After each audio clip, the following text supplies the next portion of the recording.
All right, we're good. Okay. Are you set? Are we on? Yeah? All right. All right. Hey! Woo! Hey. All right. Good. Awesome. Thanks, everybody, for coming out for this year's Uncharted 3 panel. If you weren't previously aware, we are being streamed live to the internet, so if you do not consent to be on camera or anything, you should take off now or sit in those sit Or in the just back. sit behind that guy and then you'll be fine. So thank you for coming out. We are probably going to run close to overtime, so we'll get started really quick. I'm Arnie Meyer. I'm the community strategist at Naughty Dog. With me is... I'm Eric Schatz, game designer for the Chateau level. And other things. And I'm Justin Richmond. I was game director on Uncharted 3.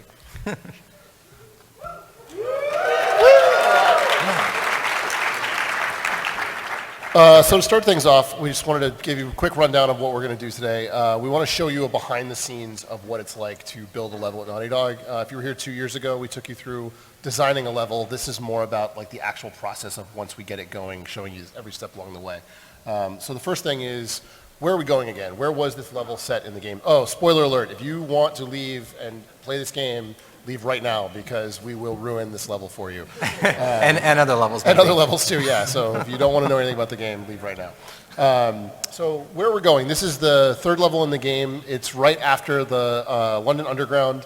You've just discovered a secret in T.E. Lawrence's journal, and we're basically searching for whatever that secret was. We don't quite know what it is yet, and we just had this big escape in the last level. It was very, very hairy escaping from the underground, so we want to give this a little bit of downtime at the very beginning of the level, and then we'll ramp back up again. We also wanted to give Drake and Sully some bro time. You know, we wanted to show how they depend on each other, and probably especially how Drake depends on Sully, because that becomes very important towards the end of the game. Get some puzzles. You know, up to this point, we've done a lot of really cool stuff, very cinematic things, but this level, we really wanted to take it back to the sort of the essential of the Uncharted experience. You know, we're going to have some jungle, some forest, and stuff like that, and let's burn it to the ground. We're gonna, you know, we have a few like huge set pieces in the game. You know, the airplane, the cruise ship. This was the first one we started putting together. So, and let's look at some pretty pictures. So this is Rob Ruppel, who's our art director, our co-art director on Uncharted 3, and these were the very first, before he knew anything about the level other than it was a mansion in the middle of the woods. This is what he was drawing. Now, I got hired right at the beginning of Uncharted 3, and so this stuff actually was done before I started on this level. And about a month after I was there, once I got the ropes down, I started on this. Now, this concept art, while awesome, and we definitely use this as reference, the criticism was we really wanted this to be back hidden away in the forest, you know, somewhere people couldn't find it for 100 years or something. So that was the main criticism of this, but otherwise it was pretty cool. And this is, Rob started trying to get a feel for a French chateau forest. Once we decided this was definitely in France, because it could have been anywhere. Yeah, we had talked about actually putting it on the Hudson River for a while, and then we ended up deciding not to do that because of the connections through T.E. Lawrence. Sure. So, more forest. Anyway, and then I got started, so... Here we go. This is the very first block mesh. No one's ever seen this before outside of this room, besides our designers. And so you can see, obviously, this is actually Uncharted 2 Drake. We didn't even have our new models yet when we started laying this thing out. Imagine Sully's going with you this whole time, because, you know, we first put the block mesh together, and the AI can't really use it very well. We've got to go back and finesse it later. So this is you exploring through the forest, coming up to the chateau. And pretty quickly here, you can see you're going to get to the chateau, like almost immediately. There's almost no time spent in the forest outside. Yeah. And you can see we also had played with this idea of using a fence, as if like somebody had been there and like more recently than we actually ended up going with. Yeah, that was the idea then. We actually ended up with a fence in the game, but it was more of like the old time sort of like spiked fence. Now, we always knew that we really wanted to have you and Sully get separated. It's just like I said, to emphasize the relationship between you, we wanted to separate you and see how it felt apart. So right here at the beginning, this was the first attempt at separation. You had to go over, Sully couldn't follow, And I think we didn't really have a plan for how you got back together at the time. And so what we wanted to say was that Sully was going to stay behind, and you were going to try and figure a way out to get him to catch up with you.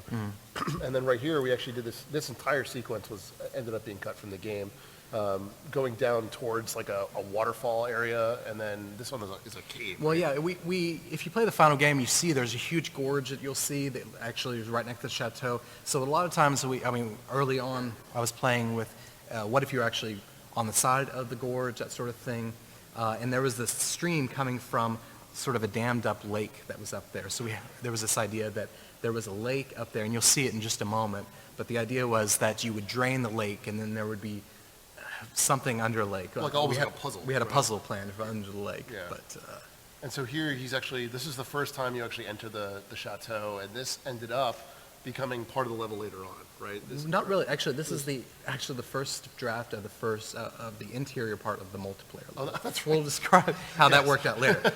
So overlooking the lake right here, we decided to cut the lake because, I love the idea of like draining the lake, and then there was cool stuff underneath. But it really takes a long time to realistically drain a lake, and we really try to stay grounded. And so, I don't know, I was thinking maybe you start draining the lake and then you come back later, or I don't know, but then it kind of like loses the point. So anyway, cut it. Yeah, and so then here you're going down. That tower actually is the tower you run up in the spider chase later on in the level. We ended up reusing that. And across the way here, you're still over the gorge. And we were playing with this idea also of these statues being everywhere as one of the markers for the level, which we ended up abandoning. And then this is the carriage house. Yeah. So we had a lot of really cool ideas for areas that would sort of be the grounds of the chateau. So we had this carriage house where like the horses in the stable would be, obviously they would all be decrepit and things like that. And you would sort of make your way through it. It'd be nice and creepy. Now we actually started the development of this level thinking. So that's that you can fly in our debug version. When in doubt, fly. Yeah. So we started trying to make this level very, very creepy, and eventually we sort of turned that around. We decided, especially after you were in the London Underground, which was very creepy and stuff, we kind of wanted this to be a lighter note, sunshiny and things like that. So we kind of changed our tune. So this was the first combat we put together, and the idea, that's right, I think actually Sully is supposed to come in from above and save you. He's going to come out of nowhere and rescue you. And you can see actually these are still Lazarevich's soldiers from the second game. And then that fight would end, and you'd actually go to a whole other area. This is a Victorian greenhouse that actually the artists were very, very keen about having, and we thought it was pretty cool too. This is just demonstrating. As you can see, we've put it together as quickly as possible so that we can get it in and see if it's fun, see if it's cool, and then we can throw it out if we need to, So so we didn't spend a whole lot of time building that greenhouse. We're like, okay, we're going to abandon that idea almost immediately. So we didn't ever actually put gameplay in there. Absolutely. It never got arted up. And here, you might recognize this. This is the first pass of the grand staircase that you'll see, and that was the first area of the entire game that was arted up because we eventually used it for some demonstration for our green light. So.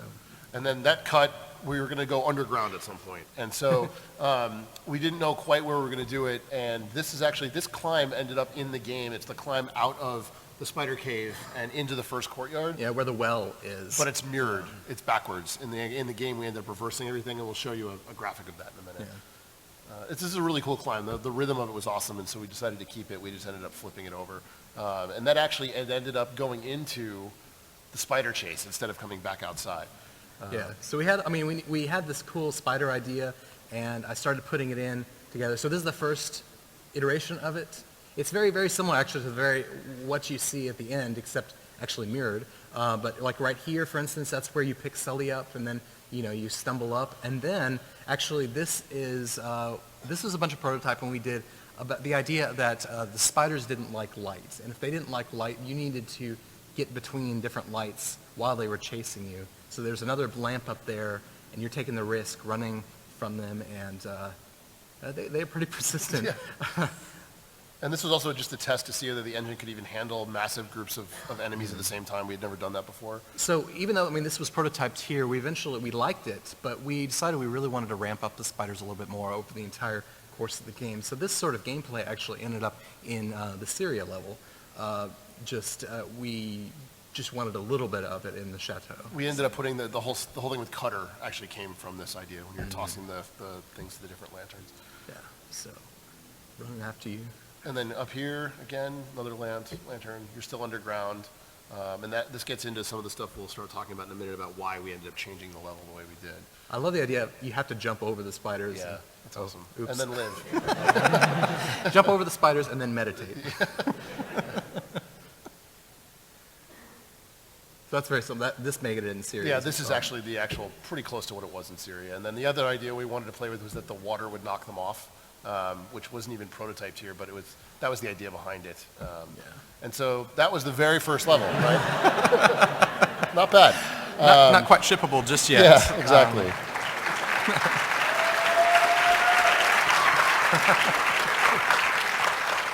So let's see. First pass. What do we need to do to fix this thing up? So first thing we wanted to do is we wanted to create an earlier vista of the chateau.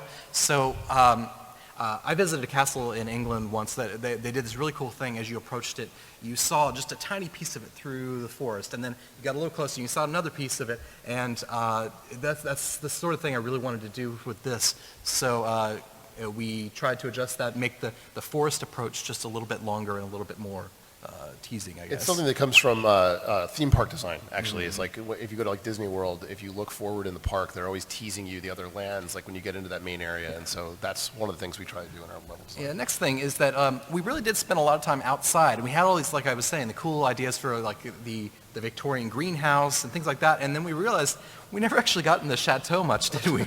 Just the chateau level. So let's cut that stuff out. So unfortunately, we cut out the both of those locations and the lake. We introduced the enemies a little too early. Amy, our creative director, felt very strongly she really wanted that this would feel like, Drake and Sully are ahead of the game at this point in the story. They know where to go and the enemies don't. So it needs to feel like when you get here, you're discovering it. And it's so weird, like you get here and you're like, oh yes, I discovered this, and oh, there's guys here. Yeah, so we wanted to feel like they were coming in after you, basically. Yeah, so. And the spiders are cool, so let's keep those. That worked out. Need a puzzle earlier. Like one of the tenets of the level we hadn't even hit yet, basically. Yeah, exactly. And yeah, we're going to, instead of separating you from Sully right at the beginning, we're going to have the underground area because sort of tying I'm alone and it's nice and creepy and stuff like that seems to work well together. So here's the diagram of the level that you just saw. So you sort of follow the red arrows on to the right to the Victorian greenhouse we never used. And then we decided to just mirror it, flip it over. You're going to approach a little bit from the left and you'll see a vista of the chateau, and you'll actually go directly into the chateau. Yeah, and that whole X got cut.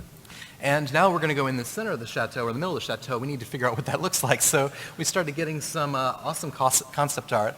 This actually is the area that eventually became the gallery, where you have the knights turning puzzle. This is done by the very talented Andrew Kim, who is now working on Iron Man or something. We have awesome. Extremely talented concept artists. So and this is the ballroom where there's a piano, and right there where Drake is, it collapses and so on. Okay, so second pass. Second pass. So as you can see, we're going to explore the forest a lot more this time.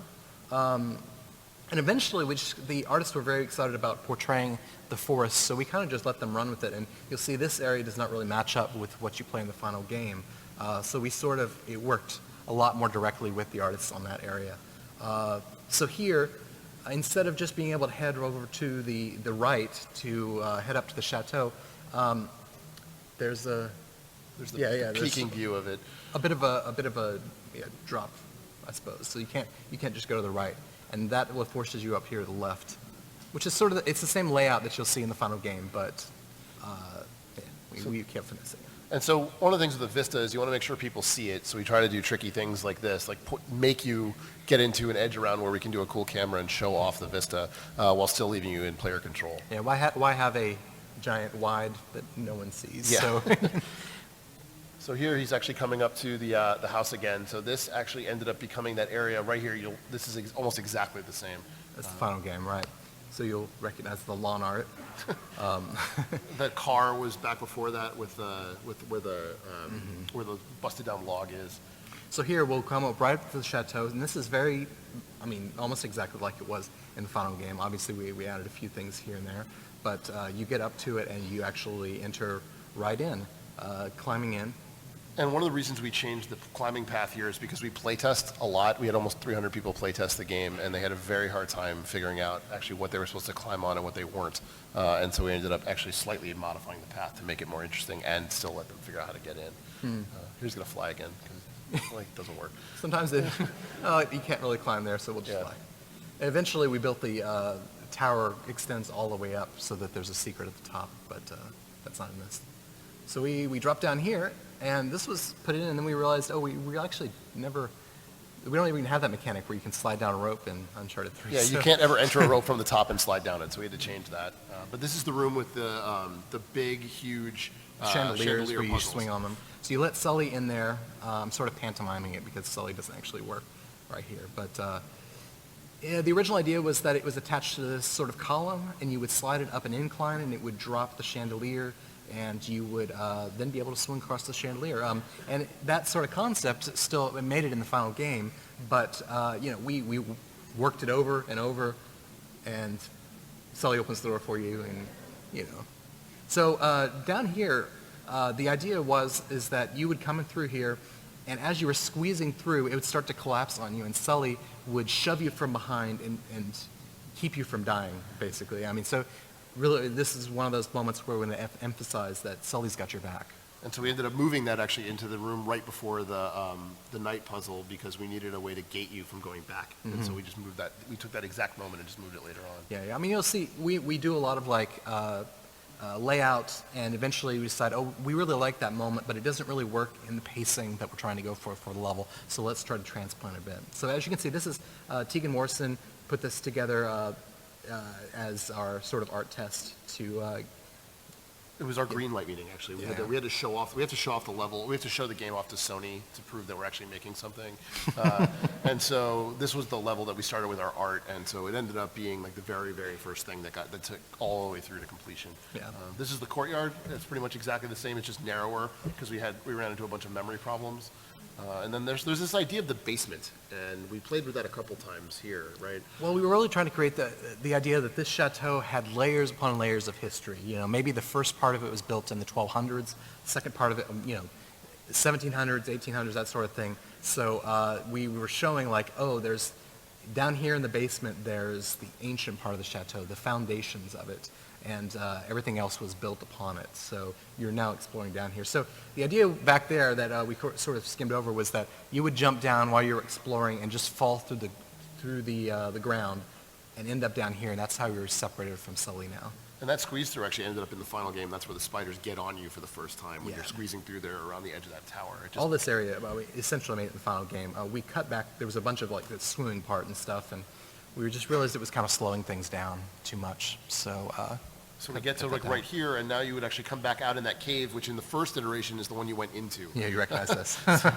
And again, we ended up changing that for the level design. And so you were making lots of progress. Everything's great, but hey, this needs to be a demo level in 2 months.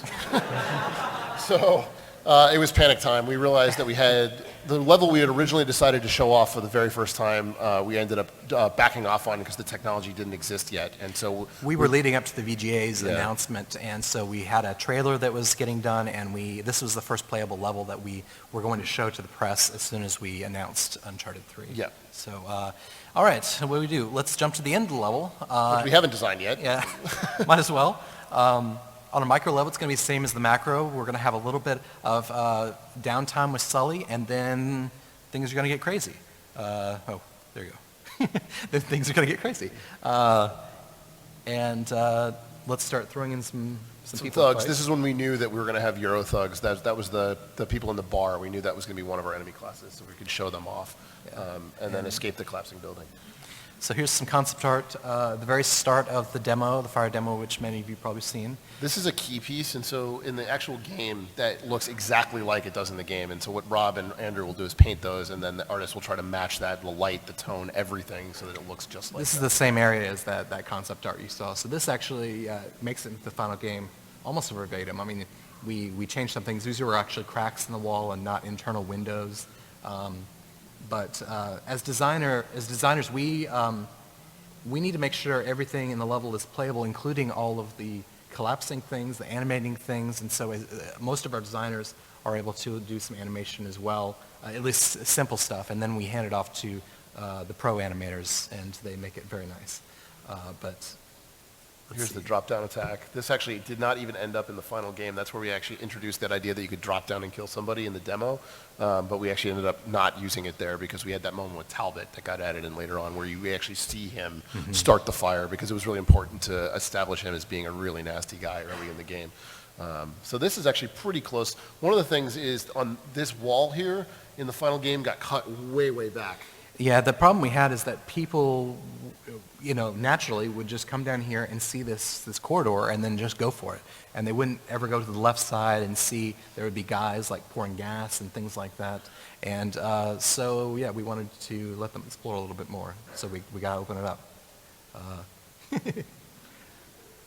So guys attack you. This moment's in pretty much Yeah, identically, pretty much. right? This is another moment where Sully's behind you, he's got your back, he's shooting guys while you're out here invulnerable. So yes, you can shoot them as well, but we had some nice voiceover and stuff like that. He's protecting you. So in the final game right here, guys ambush you and you have a fist fight. But That's where we showed off the double melee system for the first time where somebody could grab you and then the other guy would start punching you. so Sully's coming across here. The fire started.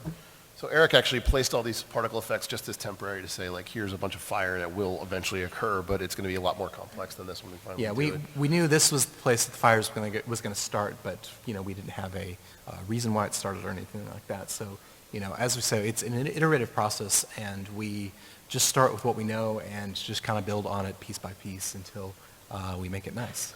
So here we actually ended up changing this so you couldn't go back that far, so it wouldn't feel like that was an avenue of escape. We also changed this so it wasn't a doorway. We changed it so it was a wall that you had to wait for it to burn down to get out of the room to make it even more tense. So it felt like the walls were just closing in around you. The fire's getting closer. You were trapped. There's Yeah. nothing you can do. And here, actually, you'd run out here in the final game and the floor would collapse. But the original idea was you would shimmy past the window and bad guys out there would be throwing Molotov cocktails like right by your face, and they'd be coming in, splashing there. We decided we wanted just a little bit more of sort of you interacting with the fire directly a little bit more. So, yeah, we changed it up. So you... Here's the first actual burning fire. It's one of the first levels we did particle tests on, showing the guys in here. This is very similar to the final game. But you come down here, the enemies, yeah, those guys are there, but then on your right, down at the bottom, we put in enemies to close the front doors and escape while they're locking you in. We wanted to make it feel like, the enemies had a plan. They obviously were burning this down, and they were in it at the same time, but they had a plan to get out, and they were going to lock you in it. And so one of the things we also did to sort of reinforce that is make it be the thugs that were trapped behind, not the agents, not the guys who worked for Marlowe, and so it felt like they were expendable to the enemies, and they weren't just actually trying to kill their own men. This actually is completely different, right? Yeah, you come in here and it actually breaks and slides down, and then you see that collapse down in front of you. So right here in the final game, you actually stick your foot in the ground. The original idea was some debris fell on you, and you would shoot guys down there while Sully would help you out. We thought it was a lot more simple to understand as a concept if it was just a foot stuck instead of things all over the place. So this is the first iteration of the climbing on the wall, which went through a lot of different testing. This was very hard because it was hard to get people to move while things are falling at them, because right here you have to move directly up while something is falling directly towards you, and it's kind of, It was counterintuitive, basically. Counterintuitive, yeah. And so we ended up actually, even when we got final art in, we couldn't even get people to jump across because they couldn't see the handhold. So we spent a lot of time trying to get them to realize, like, oh, I can even get over there. And then in the final game, this becomes a moment where you and Sullivan are actually hanging on this thing together to, again, reinforce the buddy moment between the two of them. It's not just Drake by himself, because in this demo, Sully's already up here. Yeah. And then you drop down almost exactly the same. That you stay a little bit longer upstairs here. This is actually the room where there's a bathtub that falls down, and so you start fighting these guys across the attic space.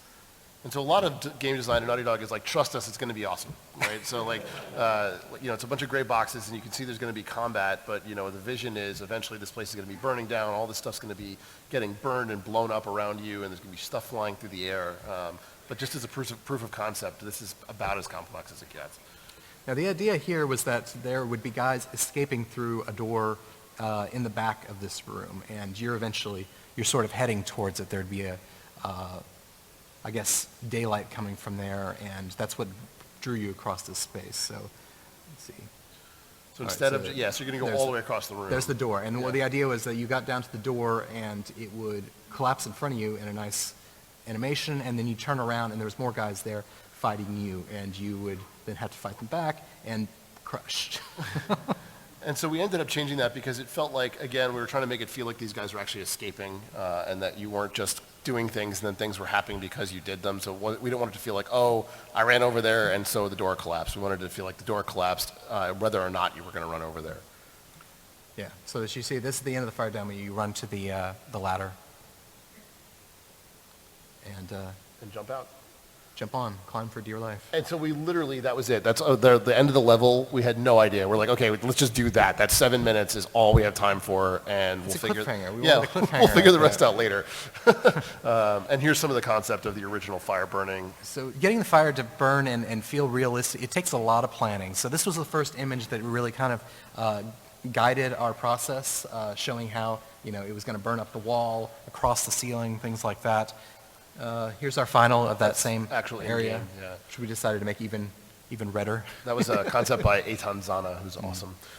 So here's some planning. So in order to get all this fire to work properly, what we need to do is coordinate between, we got environment artists, texture artists that need to have their surfaces go from a completely not burned state to a burned state in a certain order across the wall. At the same time, particle effects need to spawn in sequence, and sound effects need to spawn in sequence. And so everyone's got to know what's going on, and so this is the where the fire originally starts in the final game. As you can see, more leading across the wall. This pillar eventually, completely burns away. More planning. Here's the climb. The stairs had to this is crazy, so the stairs had to all be the same exact piece because we couldn't fit them into memory, but they had to do all those millions of different animations, and so you could see Eric had to be really careful to lay it out so it's like, here's where his foot gets stuck, and here's where this is going to happen, and here's where that's going to happen, so that all the stairs could actually be rigged to do every single thing, because they're all literally the same piece of stairway. Yeah. So, we announced the VGAs. They went awesome. Swimmingly it was great. Well. Yeah, very exciting. And so, here's just a quick sizzle reel of what it actually looked like when we did the demo. And so, this isn't even the final game. Actually, it's still in that November what it looked like. Yeah. Yeah, we still continue to iterate, and after we started doing playtesting and stuff like that. Here's one case where we had to change things up because we had to start the fire a little earlier on that side because it seemed weird that you would drop the thing and then Sully would come over to your side while there's fire on your side. Why wouldn't you go back? Yeah. And people kept jumping out to the thing that Sully was on, so we had to break it if you jumped to it, and then we also changed it so that Sully just ended up not pushing it over the edge, but it just broke once he got off it, so people couldn't jump to it. And that was the end of the actual demo. Yeah. People went crazy, and then Penny Arcade the next day jumped all over us. Well, actually, no, this was actually after the game came out. Oh, it was after the game came out? Okay, yeah. And I was very gratified. Actually, I brought my poster. I'm hoping they can sign it today. My level is on a Penny Arcade. So the complaint is obviously this, that you're in this burning house, and why don't we leave? Why are we having a gunfight? Like, this seems like a terrible idea. Why are you heading up, and why are the enemies also fighting you while everything's burning around you? And which is perfectly valid criticism. And it did come up at one point, I think. But I think it was a difficult line to sort of work on, and we probably worked a lot better if we hadn't let you go all the way down to the bottom floor of the main stairway, if you were stuck upstairs, and also make it feel a little bit more like the enemies were actually escaping. We're more desperate. If we had to do it again, we definitely wouldn't let you anywhere near that bottom floor. Like, that would have been the critical thing. I think as long as you felt like you're up and you couldn't get down, it would have played better. Anyway. So thank you, Jerry and Mike. So how did the rest of the level work out? That stuff is almost taken to completion. So it was pretty awesome. Pretty awesome. So we got some great moments with Sullivan. Like we have the stuff where you're saving him, he's saving you. Eric is our puzzle master now at Naughty Dog, and he put in some crazy puzzles for anybody who plays the game would know.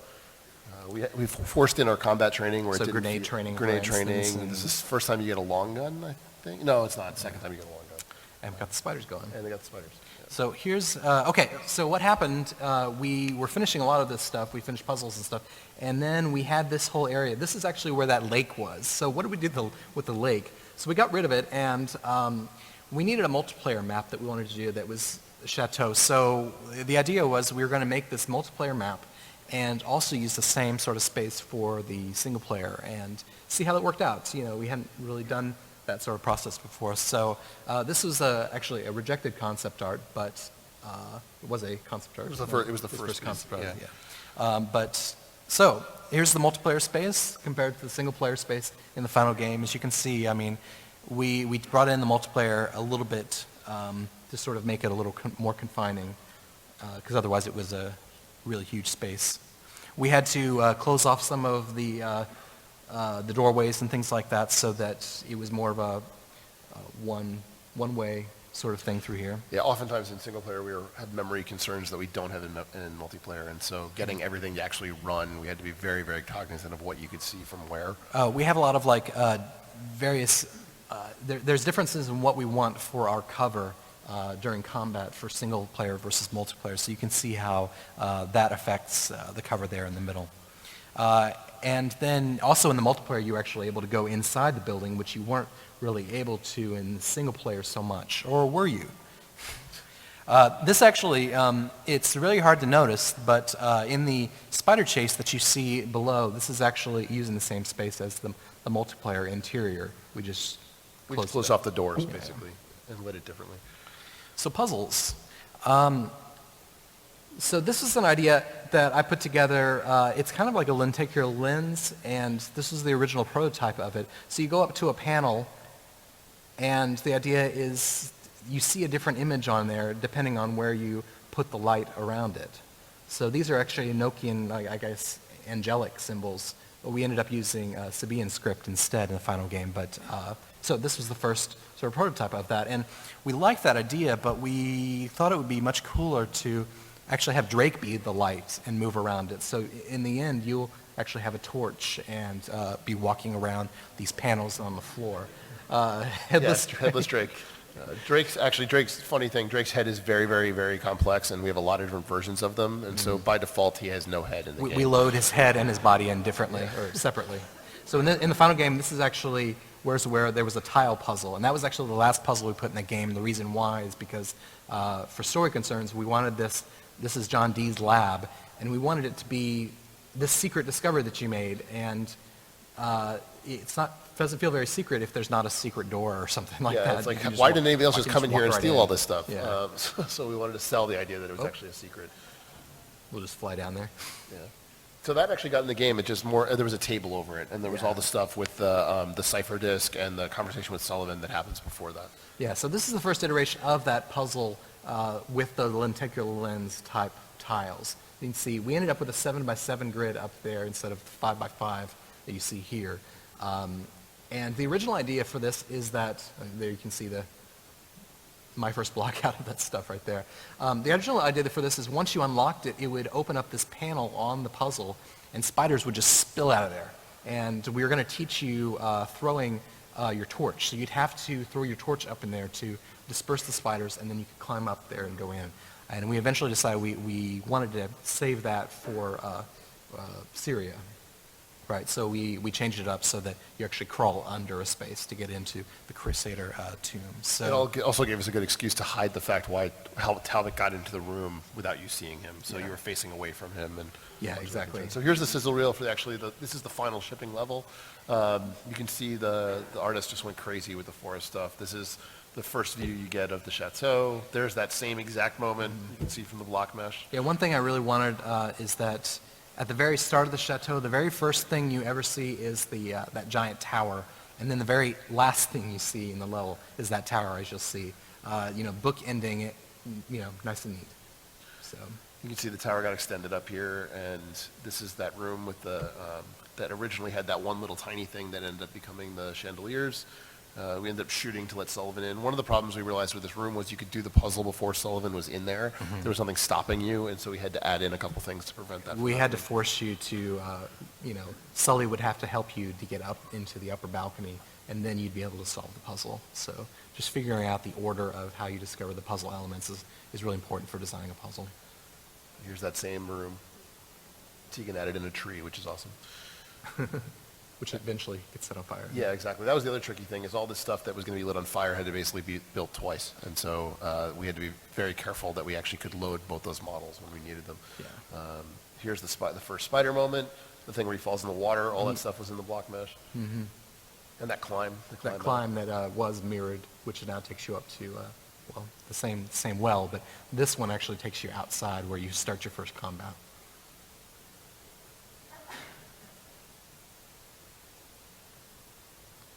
I don't know why the frame rate's terrible, but it's not like that in the game, I promise. And then just adding, like, we always end up adding all these little tiny things, like things that fall down behind you, or dust, or things where he puts his hands, and all that stuff gets added in by the artist as we sort of go along.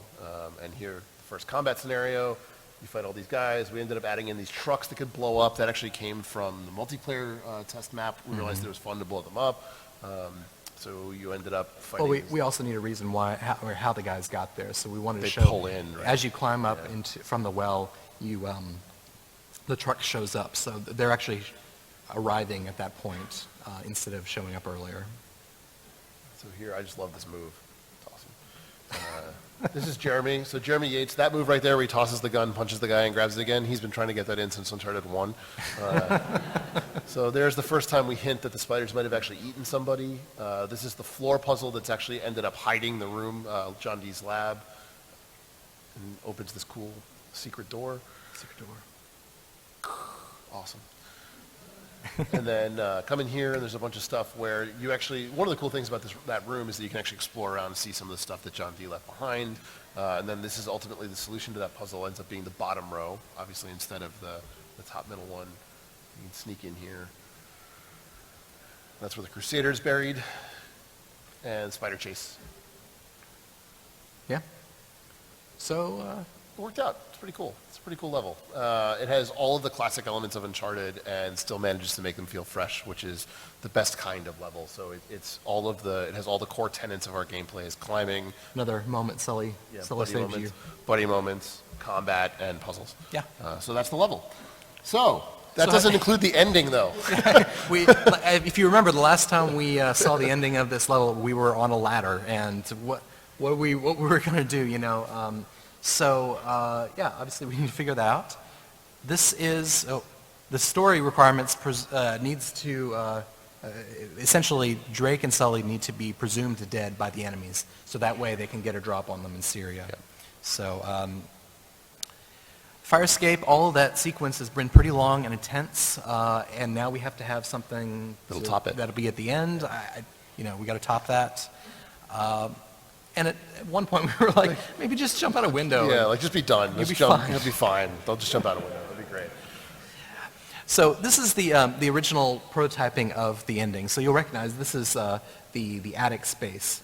So instead of climbing up the ladder, you would actually fight some guys and then turn around and there'd be a hole in the side of the building. And so you jump out here and the entire chateau would be laid out in front of you, burning on fire. And you would have to be going on the rooftop as Drake is choking to death.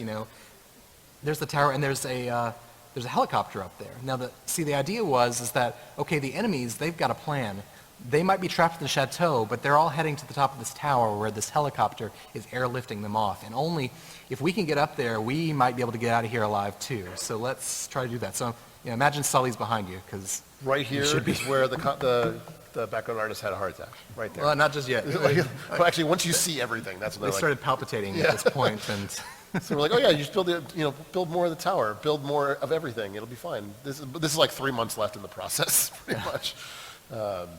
And so you're climbing on the outside. You have a whole other piece of the wide we're going to have to build because you never actually saw that stuff from that close. You have to build all of these climb edges. You have to build the actual tower from the top. That thing doesn't even have a roof, I think, in Look the at final that game. whole chateau right there. It would have been beautiful. It's an awesome idea. So you get up here, and there's guys getting on the helicopter, and you've got to, fight the helicopter. Maybe they're shooting at you, and so you're actually on top of this tower, and you, shoot back. Maybe get the helicopter a little bit disabled. That way, you and Sully can make a jump for it. So maybe it comes down, it starts to hover. Sully jumps over there. He's like, come on, kid, let's go. And you jump, and Awesome, you're grab on it. on. Oh my goodness, and the helicopter is careening over the entire chateau. Over everything we've built. Whoa! It's crashing, it's coming down, and it hits this tree, and you and Sully fall out into this tree. We like trees. And the tree then starts to fall over the edge of this cliff, and you're still hanging on to it. Oh my God, let's jump, and you jump into this little cave, and you're safe. And the artists were like, you are out of your mind. It would have been so awesome. It would have been awesome. It totally would have topped the fire. Okay, so if that's not what we're doing, what do we do? Now, Amy was very clear that in Uncharted 2 we had helicopters. The helicopters were actually featured very prominently, and we had tanks too. And so she really felt like in this game, no helicopters or tanks. Like she wanted a really different feel, and so we said bottom line, no helicopters anywhere. So obviously, So that's no helicopter means how are you going to get off the top of the tower? So maybe we shouldn't go up the top of the tower. We don't have time to build the entire Burning the Chateau. That's a lot of work for not being up there very long, and when our artists put a lot of work into something, we want people to see it for a long time. So maybe the fire leads to a big collapse. There's never been a big collapse in Uncharted, right? We collapsed things before. Like, guys, come on, it's going to be awesome. All and right. The foreground artist is just looking down like this, just crying. So we need a plan. So this is the first iteration of what eventually became the final. So as you can see, the red's lava. Don't step on the lava. Okay, start collapsing the thing behind you. Run. Sully doesn't care. Sully doesn't work. Yeah. I'm done, kid. All right. And then second iteration. Well, let's get the roof starting moving. So see how it feels. So all the red parts become holes. Oh, run. And one very tricky thing we did here is you actually don't have camera control, and so we were able to build even less than we would have had to otherwise. Yeah, the camera only faces one direction. So flip. Yeah. Woo. And you landed a tree. Landed a tree, yeah. Thank you very much. My Designer animation. So this is it with no particles, no lighting. The foreground artists got busy on it. Yeah. Looking pretty cool. As you can see, there's not a whole lot besides Half the just levels what you're missing. running on. Yeah. We got to make sure it works good in concept before people put a lot of... Like, oh my God, what's Whoa. happening? Oh my God. Oh. All right, he's Oh. sliding off. And the tree's gone. And This is the final. I think it's almost the final, right? Is this the shipping game? I think this is shipping. Okay, So shipping as you game. can see, particles go in. Our particle effects artists are amazing. Yeah. Thank you, Keith. Keith and Icky. And Eben. And Mike and everybody else. I think that's everybody. Yeah. And Doug. Can't forget Doug. And then this whole thing, obviously, like we masked out a bunch of the background by using fog. We cut the camera in clever ways. We said, screw the tree. We're just going to go straight to the pipe and slide down that. And that's the end of the level. That goes straight into the final cutscene. So that was the Chateau.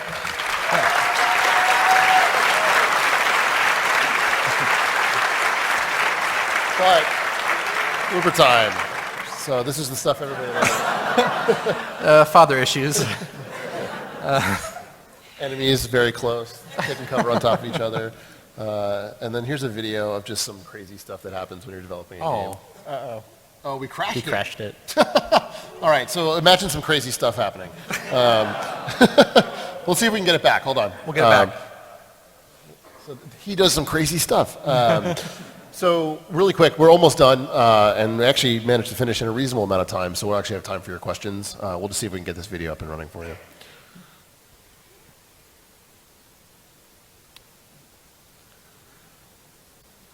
Oh, It's this one right here. Come on. yes. There you go. So this is Invisible Sky Dancing Drake. Yeah. Actually, I don't know what the hell he's doing Cut there. this down, right? Yeah, I got it. Okay. Yeah. This is not. Yeah. Oh God. Jumping spiders. Which was awesome. We should have kept that. Crazy spider Drake. It's hard to see, but he like completely explodes. Like his watch. Blah.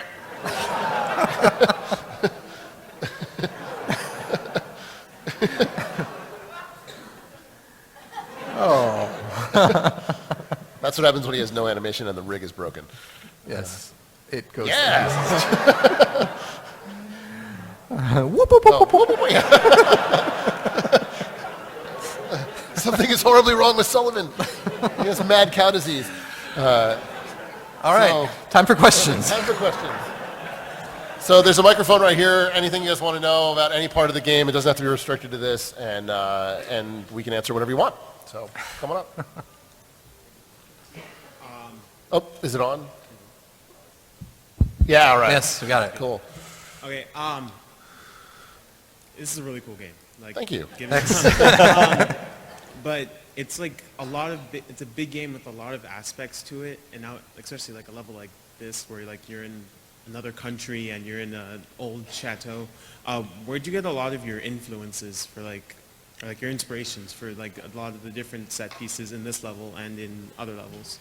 It's kind of all over the place. I mean, so Eric actually did. I mean, you want to talk about how you did the Chateau? I mean, sure. I mean, it kind of starts with just a background, looking at architecture, looking at sort of Google images. Let's find some cool images of some falling apart chateau. And we were all of us, I think, are really drawn to sort of the urban exploring and things like Yeah, that. like the decay of. I mean, the thing that Amy always says is, like, Amy Hennig's our creative director and sort of the vision holder for the franchise, and one of her tenets is that things that are well known, but then in a weird state where you would not expect them. So like overgrown nature is one of our big themes, and we always sort of delve into weird sort of occult-like things oftentimes. And then other times it's just literally like this would be fun. And so like the cargo plane sequence, that was an animator, Shamil, who actually works for Irrational now on BioShock.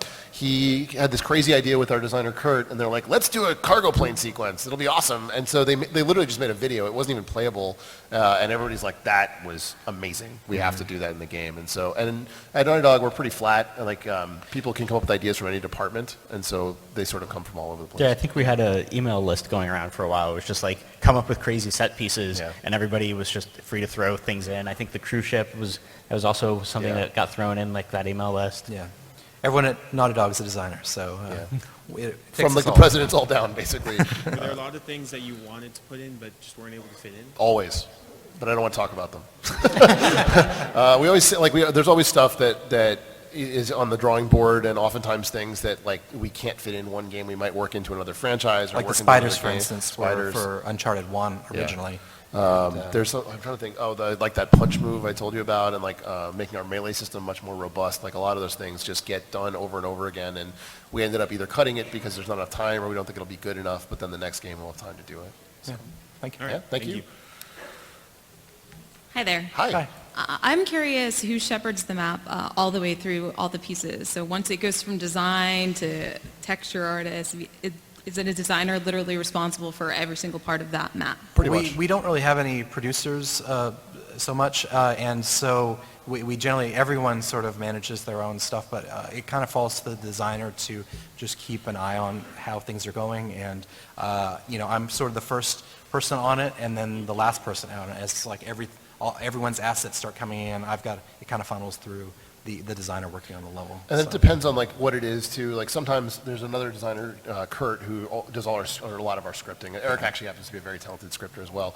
But some of our guys are not so strong in the scripting stuff, and they're better at layout. And so Everyone has, like their strengths. a strength. you know, And so so- he'll come in and he'll like Eric will be like, I don't have time to do this. I really need you to bust out this like incredibly complex sequence. Can you do it? And Kurt would come in and do the script, just the scripting part. Or And of course, there is oversight by Yeah. game director, creative director, leads, and things like that. So every step of the way, we try to present in front of people, make sure that everyone's on board and feels like what we're trying to do is actually possible. I think the big thing is that we want people to have ownership over their stuff. You're not just a cog in the machine. We only have 13 designers, and so we want people to feel like every step of the way they had some say in what they were doing and where the project was going. Thank you. Sure. First off, guys, thanks for an amazing game. It's Thank you. so much Thank you. fun, the entire series. Kind of, I guess, two questions, one specific and one more just general. On a kind of a chase level, such as at the end of this level, where you're just running and you need to get away from danger, what are some of the specific elements you use to kind of give the player a signal as to where to go and what to do? And in a more general sense, in kind of I'm thinking more of the normal level, I want to feel like I'm a badass player. I know I'm not really a badass, but I just play on normal, whatever. How do you balance that line between we want the player to feel like a badass, but we don't want to make it too easy? That's really a big problem that we have in a lot of those big sequences because, we have this huge momentous climax. We don't really want the player to play it more than once because every time they play it, if they die, the next time they play it, it's not nearly as cool.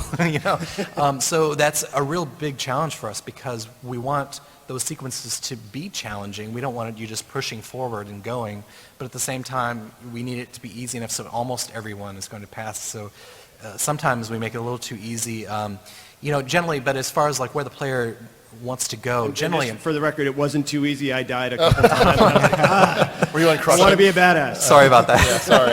We messed up. But, when there's a bunch of stuff collapsing behind you, it's generally pretty, normal to run away from it. So that's generally what we do. And Actually, one of Eric's other levels was the Yemen chase, and he used every trick in the book, I think, to sort of lead you in the right direction, from like perspective tricks with You're the talking level. about the earlier in the game? No, actually, in Yemen, when you are chasing after Talbot, the foot chase through the Yemen streets, there's perspective tricks where we're trying to get all the lines of force to drive you in a certain direction. There's cameras. There's just putting enemies and blockers in the right place. And then play testing it. There's a lot of iteration. You saw when we did when we showed the video of the collapsing tower, we start out simple, and as you see, Drake does change direction a couple of different times. So that's why it's important to start that early and see, does that actually feel right? Or is everyone trying to go that direction? There was a couple of times where Sully runs straight back from where the tower collapses, and everything collapses right as he runs across it. And even late in testing, people would just want to follow him, and they just run and fall to their death. And so we had to really play with the camera to get it farther out, so the player would understand, no, I've actually got to change direction. It's a hard thing, so we just iterate on it. And the reverse problem was in the spider chase we had was that to get enough spiders on screen to look scary, we needed the camera to be really, really close to you, and that's probably the worst possible scenario for gameplay because you can't see, especially when it's backwards, you can't see what you're headed at, and so we had to do tricks like when he falls down to pick up Sullivan, you zoomed way in so it looked like there's more spiders on you and stuff like that. It's a lot of smoke and mirrors. Thank you. Thanks. So first of all, thank you. And second, I think going through the whole thing, it was clearly a very iterative process.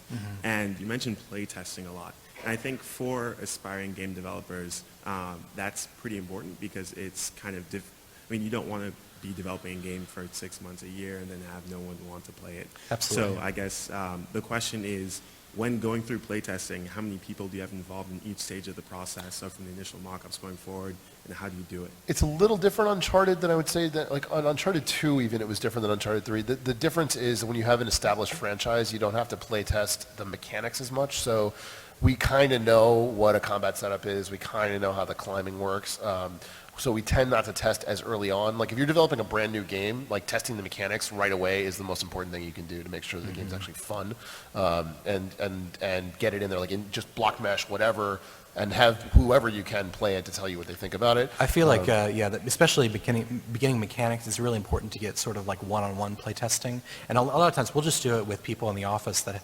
an artist that hasn't played our level. We'll just bring them in and, okay, how does this feel? Does this work all right? Getting their feedback right, right there helps me iterate very, very quickly. Later in the process, once we actually have levels completely created, we'll actually bring groups of, I guess, 10 or 12. It's like 10 to 12 people, and we started at alpha, basically. Yeah, and that's more about like, can people play through the level? Where do they get stuck? Are the fights too difficult? And we do a lot of like metric testing on that. So Yeah, we get a lot of data, and we get like really great graphs in terms of where everyone gets stuck and sort of what the median is in terms of how long it takes someone to go through, so you can really identify like what areas are taking too long for pacing. I would definitely suggest though, like get playtesting as early as possible. Yeah. I mean, You can't have after enough. You cannot possibly have enough after many, many years of designing levels, I'm still surprised. Like if I make something and I expect people to do it a certain way, and they don't. They and, never do, ever. know. They never do what you expect them to do. So, yeah, definitely, especially if you're making games, like that's the best. And there are a lot of companies and a lot of just junior game designers that just don't do it, and it's hugely important. All right, thank you. Sure. How's it going? I first want to thank you guys for the experiences Naughty Dog's developed with not just Uncharted, but every IP you guys have released Thank in you. general. Thank you. But specifically in Uncharted, there's obviously a lot of climbing, and you need to catch the player's eye and help direct them while not making it too obvious. And I realized in Uncharted 3, specifically when you're little Drake and you're running across the rooftops, that I wasn't even thinking about it at this point, and I was just going, and I instinctively knew where I was headed. And how do you, like, I guess instruct the player where they're going without making it glowy? It's really hard. It's her, and we do it a lot with playtesting. But the first thing is just people are drawn to detail. They're drawn to things that are different. So you'll just pick it out and you'll start heading for it. Or also a lot of times we'll we start a little bit wide and sort of narrow it. So it's like all the lines of the walls are sort of forcing you to one place, and then we open it up a little bit more. Or maybe the elevation goes in sort of one direction. So it's like, oh, I'm running around here, and oh, if I the only way to go is starting going up, and you sort of get the feeling like, oh, I keep going up, up, Yeah. and then I'm there, and then but We fall back on things like people are drawn to movement, so we'll put pigeons in oftentimes or birds where Yeah. people need to climb. People get drawn to vast differences in contrast, and so you can light a level to indicate where they should go. people get drawn to enemies too. So generally, Gunfire, yeah. that's kind of a convention that Uncharted does. Is like enemies get spawned, and that's generally where you need to go. So Yeah, it's hard to. It's actually we found it's almost impossible to make a player back away from combat. Like it is almost impossible to make somebody feel like they're overwhelmed, and so we ended up kind of stopping trying that. It's just very difficult. Spiders chasing someone. Yeah, the spiders are different because the spiders aren't really combat, and there's not much you can do to them. But people with guns, like almost every single player is like, I'm just going to go kill everybody. Like it's impossible to make them.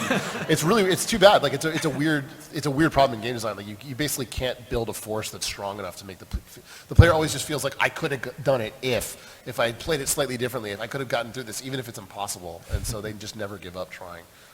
It's just a weird thing. All right, thank you. Yeah, sure. thank you. So, Okay, wait, sorry, really quick. Yeah. Be as fast as you can because there's only like 5 minutes left, right? Yes? Ish? So be quick. Yeah. Okay. In all the Uncharted games, you have a ton of really badass like parkour and climbing stuff. My question is, do you do like real world stuff? Do you have a guy actually go and like jump on stuff and climb it and motion track him, or do Sometimes. you build all that? Most of those animations are Jeremy, right? Yeah, so like we don't want Nolan to get hurt. Nolan North plays Drake, for anybody who doesn't know.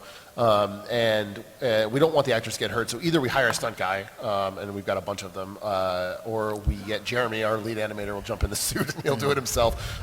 Or if it's really dangerous, we'll hand animate it. Yeah. A lot of times, just anything when you're acrobatic. Yeah, anything where you're or on hanging the wall or on a like wall. falling, and Yeah. that's generally just hand Yeah, we have like a very complex system for how Drake actually reaches his hands and stuff, and that stuff actually is done programmatically. It's not even done by the animator. Cool. Thanks. Thanks. One thing that I was really impressed with was I never really got bored. Like the timing with the game was very good, so Thank I you. never felt I was Thanks. doing something for too long. How do you determine the timing for things? I saw in your presentation that you had this puzzle needs to change. How do you determine that when you're creating the game?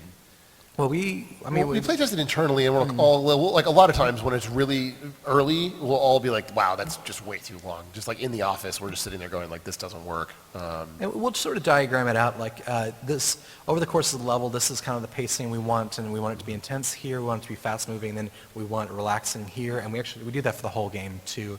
And we have to adjust as we continue to go through it. We kind of try to say the general rule is we don't want to do anything like a level for more than an hour and any specific action for more than 15 minutes is our general rule, but that's flexible. Yeah. So, yeah. Thank you. Thanks. I think this is our last one, so make it count. All right. Sorry, guys. Yeah, if you hang out, we'll answer questions after. Yeah, we'll I think we have to leave the room. We'll have to leave the We'll room, go out but there. we'll Yeah, actually, I just picked up all 3 games last week and played them and beat them all. Awesome. Plus 3 to sales. So, real quickly, Uncharted 4. We actually just got done taking a break. So We're still working. We were still working on DLC. DLC, It's just coming yeah, out. like, so we're still technically working on Uncharted 3. We don't know what we're doing next. Our big focus as a studio is The Last of Us, which is going to be awesome. It's going to be amazing, really. And we're actually, unfortunately, not going to talk about that here. If anybody was sticking around for that, no spoilers. I'm sorry. But yeah, we really don't know what we're doing. We're kind of in this very weird phase right now. So. And I guess my real question is the whole drug trippy sequences when you get gassed by Talbot. Where did the whole idea for that come out? I actually don't remember exactly what it was, but the big idea was specifically Drake. We wanted Drake to be out of his mind to the point where he would deliberately leave Sullivan and Elena, and that he would do it on purpose, and that he would actually push them away. And we wanted it to be a big moment before. But you lose Sullivan there, right? You don't see him, and you see Elena again very quickly, but you don't see Sullivan for a while. Mm-hmm. And so we wanted it to be this very strange, like surreal moment because Drake's essentially losing his father figure. And we also Amy really wanted to get this idea that Talbot was talking in his head, like almost like a narrator in his head, and that's almost impossible to do. Like you have to, if we had done that straight up, the player wouldn't have bought it. So we almost had to put him in a weird state to do that. Not just that, but we had a big theme of deception. And the idea of seeing one thing and then from a different perspective it looks like something different. The idea of mirages in the desert. And so that's actually where that puzzle with the lenticular surfaces, that idea sort of came from that. And a lot of the puzzles that are in the Yemen temple are the same sort of way. So drug perception kind of fit into that very well. Well, and wasn't some of the conversation too around combat with sort of making the djinn? So it was. We wanted to find something where you were fighting an enemy that was really tough, and we always ran into like, how do we make that sort of believable? How do we make an enemy that feels tougher than a human and not make it totally unreal? We wanted to foreshadow what the water did in the Atlantis of the Sands, and so the only way we could do that was put it earlier in the game, but we didn't want it to be the same thing. So, All right. Thank you. Thank you. Yeah. Thank you guys so much. Really quick, the reason we do this is for you guys, and we really appreciate you coming out, and thank you so much for buying our games. We really appreciate it. Thank you. And there's